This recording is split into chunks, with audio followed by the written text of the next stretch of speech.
நான் எனக்கு இப்படி பேச மாட்டேன் நான். ஆனா என் மனசுல அவ்வளோ கோபம் இருக்கு. மனசாட்சி இல்லாத படுபாவிங்க. ஏயா உங்களுக்கு எல்லாம் மானம் ஈனம் எதுவும் இல்லையா? அந்த விவசாயியே நட்டத்துல விவசாயம் செய்யற விவசாயி, நமக்கு சோறு போடுகின்ற கடவுள் விவசாயி. அந்த விவசாயி கிட்ட நீங்க போய் லஞ்சம் காப்பியாயா? 40 ரூபாய் 50 ரூபாய் 60 ரூபாய் கமிஷன் வாங்குவியாயா? மனசாட்சி இல்லையா உங்களுக்கு எல்லாம்? இதுதான் திமுக ஆட்சி. திமுக ஆட்சியில காசுக்கு என்ன வேணா பண்ணுவாங்க. மண்ணை கொள்ளடிச்சாங்க, அதுக்கு பிறகு மணலை கொள்ளடிச்சானுங்க, அதுக்கு பிறகு மலையை கொள்ளடிச்சானுங்க, இப்ப கிட்னியை கொள்ளடிக்கிறானுங்க.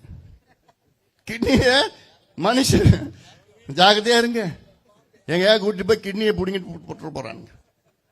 ஏன்னா எதையும் விட்டு வைக்கிறது இல்ல திமுக.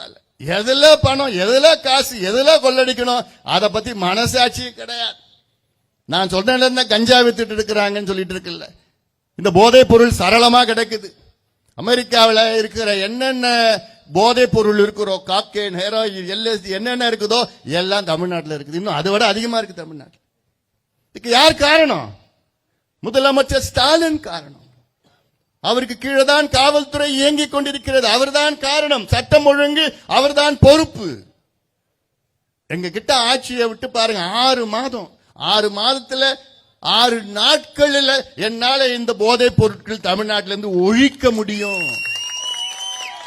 6 நாள்ல என்னால பண்ண முடியும்.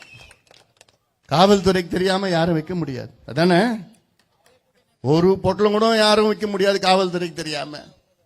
அப்படி இங்கேயாவது ஒரு ஸ்டேஷன்ல அவங்க லிமிட்ல யாராவது கஞ்சா பொட்டலம் வித்தாங்கன்னா அங்க ஸ்டேஷன்ல இருக்க எஸ்ஐ சஸ்பெண்ட். ஒரு எஸ்ஐ 2 எஸ்ஐ 5 எஸ்ஐ சஸ்பெண்ட் பண்ணுங்க தமிழ்நாட்டில், முடிஞ்சு போச்சு. ஒரு பொட்டலம் கூட எங்க வைக்க முடியும். இதெல்லாம் எவ்வளவு யோசனைகள் எங்க கிட்ட இருக்கு, யோசனைகள் இருக்கு, ஆதங்கம் இருக்கு. அதிகாரம் இல்லை.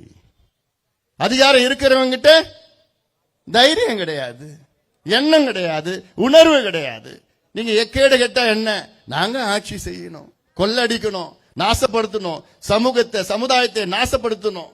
அந்த எண்ணத்தில் தான் இன்று முதலமைச்சர் ஸ்டாலின் அவர்கள் ஆட்சி செய்து கொண்டிருக்கின்ற. ஆட்சி செய்து கொண்டிருக்க நான் சொல்ல மாட்டேன், ஏதோ இருக்கிறார்.